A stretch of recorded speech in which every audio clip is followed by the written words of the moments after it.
This is Kiefer. Hi, this is CK Barlow, and I'm here with Beau and Alyson Carey. Beau is an artist, a painter, and they're based here in Albuquerque, New Mexico, and Beau went to UNM. Alyson, did you go to UNM as well? I did for undergraduate, yes. For undergrad. And then for a while they were in Denver and have relocated back. And we're going to talk with them about Beau's art career, painting career, and kind of how they've made that work. And you might be wondering why I have included Beau's spouse, Alyson, not just because she's lovely and delightful and, you know, she's cuter than Beau. By a long shot. But because I feel like our relationships are a factor and that it's worthwhile and probably practical and realistic to include that when we talk with artists about how they're piecing their lives together. So that's what we're going to do. All right, cool. So here are the official questions. How do you make a living? And be just as detailed as you're comfortable being. You don't have. The real answer is I have representation with a gallery in Denver that sells my work. And that's sort of the primary income that I draw. And then I also teach adjunct, but again, that's sort of sporadic, but it's, again, nice to be able to sort of anticipate a little bit, get a little bit of money coming in sort of as that happens. And then that can be sort of on my own terms as well. Right. And that's primarily it. Then there sort of is residencies and grants and things like that that can kind of assist. And so really, like when you have an adjunct gig, that's one time that you know what's coming in. And I think that that's a big challenge for everybody, and particularly in a household when you're trying to figure out budget and you're trying to understand what it is you're able to do. You guys are talking about, you know, some renovations and maybe moving again, and you know, how do you figure that out when you have no idea what you're going to do? It's difficult, yeah. It's really difficult. So, okay, cool. And then I think, haven't you also licensed some paintings for appearance in television shows? Some, yes. And actually, Albuquerque will hopefully start affording that opportunity again. That was something I did in grad school here. But that's a good opportunity. And actually, I think if more artists knew about that and there was a better connection, you know, art designers and set designers always look for work that goes on the back of, you know, in the set and in the wall. And they'll usually rent for like 10 to 15% of the value per day. Wow. And they could go something through, like usually through a gallery or some sort of, you know, through you. And it's generally a pretty good deal. And then you're kind of like an extra in a piece. So I had pieces in Breaking Bad. And actually the set director just ended up buying those prints. Nice. So that's kind of nice as well. So. That's great. Because see, then that's more exposure to people who, well, exactly, like the set designer ended up buying. So they got to see your stuff and fell in love with it and bought it. So that's expanding your audience. And are you in the credits? No. Okay. You don't get credited, but it's funny how it's sort of, especially even the Breaking Bad stuff, sort of generated more. I think my mother's more proud of that than almost anything else I've done. You know what I mean? It's this big thing. It's sort of, and really, it's just a minor sort of thing that happened. But yeah, it was interesting too. And then you know, when they do just rent a piece, you know, you still retain the actual piece. So that's, you know, extremely nice to sort of rent something for a day and you get it back. And see, that's interesting to me as a musician because you're using a lot of the same terminology and stating a lot of the same benefits. So like I had a piece used in a Saul commercial, a Better Call Saul. That's right, yeah, Breaking Bad. So yeah, so you know, I mean, they sort of rented it. It was not an exclusive deal. So I can pitch it to other things. The library, the music library that represents it can pitch it to other things. And then it's been heard and exposed, and you know, maybe somebody say, "Oh yeah, that marching band piece is what it was." A very Sousa-esque marching band piece. You know, other people have heard and say, "Oh yeah, that one that they used in Saul commercial." But yeah, okay, so that's interesting. And something that I was curious about, you mentioned that you're represented by a gallery in Denver. Yes. Is that? Are they your exclusive rep? No. Only for those pieces, or? No. Like her and I have a very sort of open relationship as far as it's almost even piece by piece how we do things. But she just, so my sole sort of representation, even in Denver, in Colorado. Like I wouldn't go with another gallery in Colorado. But I don't think she would have a problem with me finding another gallery elsewhere. And you know, that's finding out that etiquette for a painter or you know, even a visual artist is tricky sometimes. So there's an etiquette too. Like in Denver, I had a public studio, and people would try and buy work out of the studio all the time. And so working with the gallery, they take a certain percentage. People would come to the studio and be like, let's cut the gallery out and I'll give you this half. And so it's like learning things like that that just aren't okay. So keeping your prices consistent no matter where you are, especially now too, you know, even when I sell things here, I keep my prices consistent with Denver, and little things like that that are just sort of can be tricky. And so her and I have a relationship. When I do sell stuff out of the studio, I always sort of, as a token, offer her a percentage because she takes out ads in magazines. She does all the, sure. And most of the time she actually just says, no, don't, you know, you worked for that sale. You did most of the work. But then there are times when she'll send somebody by the studio, and then it's the same. So she'll, you know, we sort of have this really open communication, which is one of the reasons I like working with her. No, that's fantastic. So is there a contract in place? We do have some, like invoices and contracts and sort of, you know, but a lot of it is verbal. But I feel comfortable, you know, I don't recommend that to students for sure, but I absolutely feel comfortable with her having, and everything is pretty much in writing when it gets to sort of that trickier stage. But yeah, see, that's interesting too, because again, it's analogous to stuff that we do in the music licensing business, where some of my publishers have exclusive rights to those songs.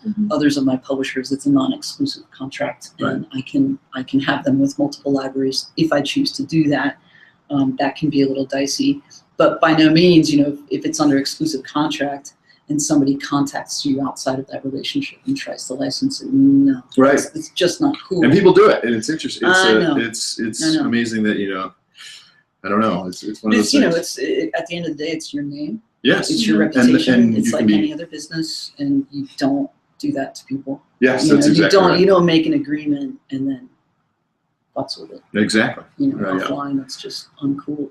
So, yeah, it's interesting. That kind of, obviously, you know, I've done a couple of these interviews so far before speaking with the two of you, and these themes just of professionalism and working hard and good relationships and so forth just come up again and again and again and again.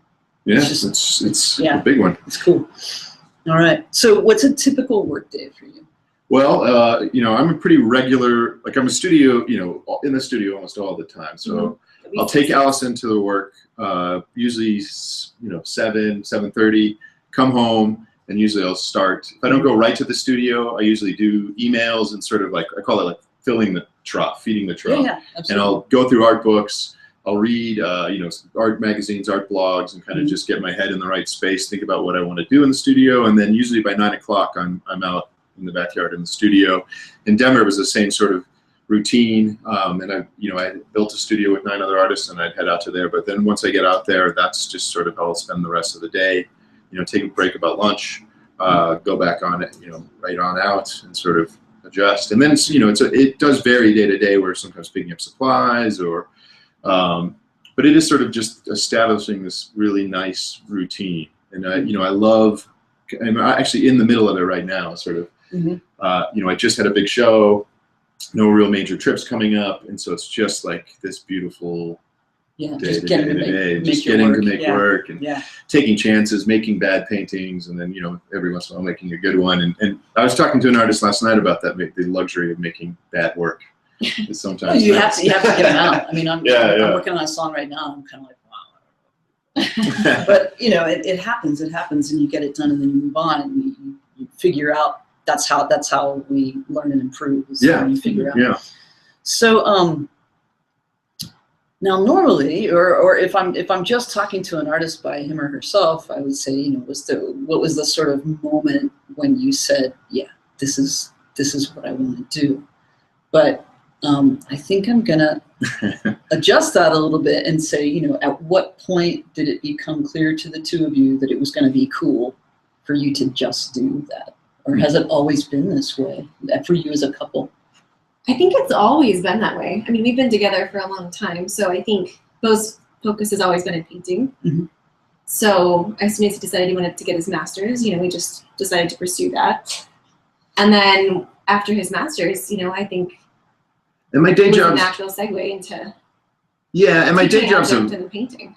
And my day jobs have always been very short did no future. So it's waiting tables or it's coffee, you know what I mean? Right. Part of the advice I like to give students too is if you have to get a day job that you hate. Do you know what I mean? And I've heard this about you. You hate it. So you have to come Yeah. home and know that this is something else. That and have no other skills. Like I have no other real marketable skills. So it's like I have no choice. I mean, and again, you know, I was really. talking to the songwriter the other day, and he said the same thing. Yeah, I it's very true. think all four of the Beatles said the same thing. Like, Yeah. what else would we do? I can't do it. I was horrible I don't know making what else I coffee. Yeah, you're And really bad. it was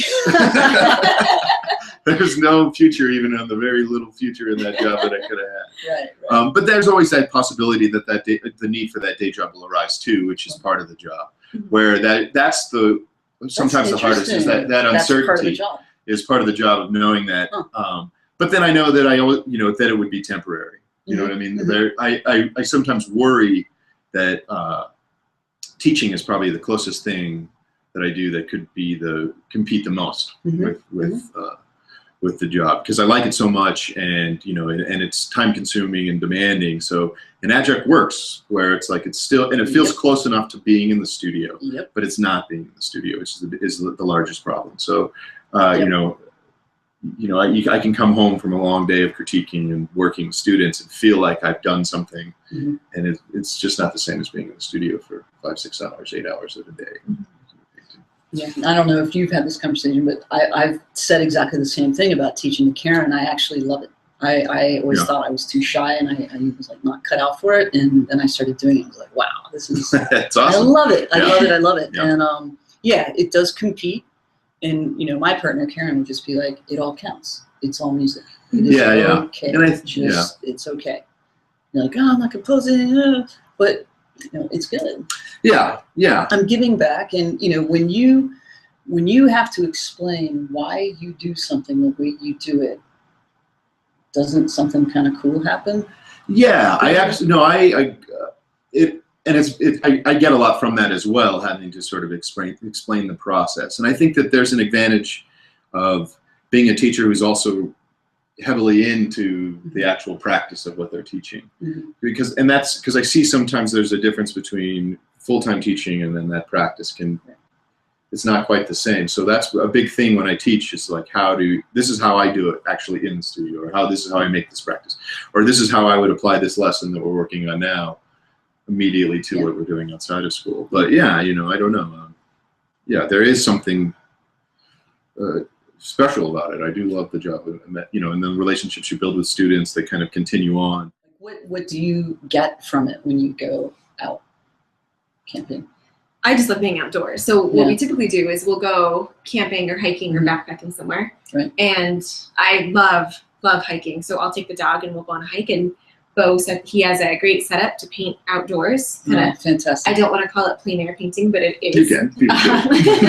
Well, doing what? Plein air. Yeah. But it's painting it outside in nature. So I'll take the dog hiking and we'll stay back at the site. Yeah, and paint. I like al fresco. Al fresco, yeah. Al fresco painting. But that's a big part of the practice as well, and the residencies and being able to work outdoors, and that was a part of. I mean, those things definitely feed it as well. Travel in general, when we go to museums, we always look at art. Or we go to any city we go to, we try and check out galleries and museums. So it's like a type of research almost. Yeah, it is. Yeah, absolutely. Documentation collection. Movies, film, music, everything sort of filters in throughout the day. But in that routine of the day, it does start in that first little session. I kind of do my look at sort of the best, and then sort of see if I can go out and try and make it happen. Cool. Okay. And so some of the residencies you've done and that you've gone along with, what are some of those? I did one. The three major ones I've done I did one in the Arctic Circle out of Norway. I was on a tall ship for a month with 28 other artists, 26 other artists, and we would sail into different fjords, and then they'd take us in rafts to the shore, and people would make work, and I would just make paintings, and then we'd go back in. I was the first resident winter artist in Denali National Park last spring, and then I'm doing this Rabbit Island one this following summer, which will be interesting as well. It's on a 91 acre island, deserted sort of thing, and but all those sort of come from my ability to be able to work outdoors and sort of Well, extreme and the conditions. Redline was a residency. Yeah, Redline, that's the other side too. And yeah, talking about support, I think that's kind of important. Redline in Denver, I was extremely lucky to get when we first moved up there, and it's an educational community sort of nonprofit, but then they have, you know, artist studios as well, and as a way to get plugged into the community there, it was like invaluable. And also just by doing a residency in that community, you got plugged into the community there, which then led to more. Huge too. And then the experience also, I was artist representative to the board, so I got experience on working with the nonprofit board, and then we started 9 of us started a studio afterwards, our time with that, and sort of formed an LLC and sort of resource sharing at that same level. And something I'll be talking about trying to do here. You know, I think it takes the momentum to do it. We were lucky because we were just right there.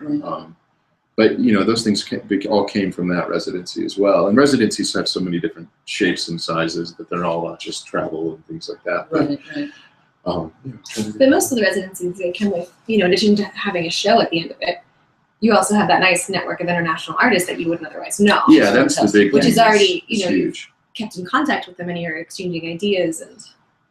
Well, and it helps, you know, like I talk to students as well about having, you know, to sort of increase that exposure, you know, advocates for your work. And that's what a lot of other artists are and friends are. And, you know, and they're always being able to look for opportunities for you. And the more advocates and the, you know, and that goes for being not difficult and being a nice person as well. You know what I mean? Like, I'm not good enough. I say you have to be really, really good to be difficult. And not nearly good enough to be. Yes. I mean, that's my students in the music department have heard me say dozens of times. You might get your first gig by being great, but you get every gig after that by being great to work with. Yes, that's so. You know, absolutely don't true. be a beep. You know, don't be a jerk, and really, like you had better be something really darn special if you're going to be a jerk. Yeah, I think you have to be exceptionally good. Because you can. You know, in my world, you can kind of throw a rock and hit a guitarist who's good enough to come in and do a solo on your next song for you. Right. And instead of hiring the guy who was, you know, the woman who was a total. And sometimes it comes down to that, you know, it really does. Like who's better to work with. And so it's not. Yeah, absolutely. But yeah, so you're like unwittingly, I think, touching on a lot of the stuff that we're going to be looking at in this class. There's a book by Napoleon Hill called Think and Grow Rich, which the title makes it sound kind of gross and money-centric, but it's really about reaching your potential, I think, in a lot of ways. But one of the concepts is like a classic business book, and one of the concepts he talks about is something called a mastermind alliance. And all it really is that if you get together with at least one other person, the two of you working on a problem together create sort of a third mastermind that is more powerful than what either of you could come up with on your own. In the studio that you started with, you know, 9 people coming out of, what was it, Redline? Redline, yeah. That then you said you were like resource sharing and probably knowledge sharing. Yeah, it's huge. Yeah, it's a big, big deal. And, you know, you call it whatever you want. You call it a mastermind alliance, call it a network, support group, you know, whatever you want to call it. But it's crucial. I think it's really crucial. It gives you a leg up on your growth and advancement if you put yourself out there. And then you mentioned just being a nice person. Yeah, you know, I can't tell you how far that goes. I mean, you know, it just makes a big, big difference, I think. So you're talking about Alyson? Yeah. You know, people think it's okay to get music for free off the internet. Yeah. Not even do an attribution, much less try to track down the artist and cut them in on something. So I mentioned it's a huge problem with tremendous. Yeah. Well, you had a good example of that dentist in Denver. Yeah, I had a dentist sort of suggest that I could put my paintings up on the wall.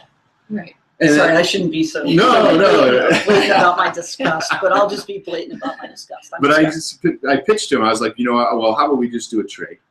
You know what I mean? Like, I would absolutely, you know, they were trying. We didn't have dental insurance at the time, and it was like, she's going to charge me $800, and I was like, let's do a trade. I'd be glad to sort of, you just give me free dental care, and I'll put these paintings up. And then I did the thing too, and he was like kind of fishing around. He's like, but it'd be good exposure. I have these great clients in here. And I was like, well, I tell you what, you could give me free dental work, and I'll smile everywhere I go, and I'll just show off these teeth. And when people ask me about where I got this done, I will tell them that you did it, and that's insulting to him. You know, that's the thing. Did he get it? No, not really. You That was didn't rough. get it. No, people just don't, and that's part of the problem, I think. You know, and so, and I tell students that you have to do it on almost a case-by-case basis. And you know, it's tough. You know, sometimes businesses should almost always, in my mind, sort of pay for the work that's going to be on the wall. You know, like, but that's the other thing. I point out that, you know, Tina, is her full-time job is to sell my work. That guy at the coffee shop, his full-time job is to sell coffee. You know, he's not going to sell your artwork. I often find my students don't have a realistic idea of what art is and what being an artist looks like. My student, like, also when I teach painting 1, I'll tell them, you know, my first thing to do is always get them to name the 5 best, maybe American painters that are working right now. And a lot of them don't have any idea. You know, and I'll treat it well, where I'm like, you know, and this can be a debate. This isn't somebody down the street. This isn't people that you like or work that you like, but who are the people that are being talked about? Who are the people that are making changes in this industry? Who are the cutting edge people? So it's not necessarily, this isn't just who are your favorites. This is who's doing important work. And it's difficult to ask. I mean, it's you know, it's difficult for anybody to answer it, but it's. Then I point out the fact that if they can't name 5, or the difficulty naming 5, do they really? Why would they want to go into a career they know nothing really about what that is happening at the cutting edge? Yeah. No, do they no, like, it break points it out. down and cry, or no? Usually it's like a little, maybe. But then I explain how difficult. That's a difficult thing to know. Painting doesn't, you know, you have to sort of seek it out. It's not something that's, you know. Okay, well, thank you so much, guys. Yeah, it was fun. Thank you. It's been a blast. I'm going to hit the stop broadcast button. Bye, everybody. Want to say you like Ethan? No, he's fine. Oh, good boy.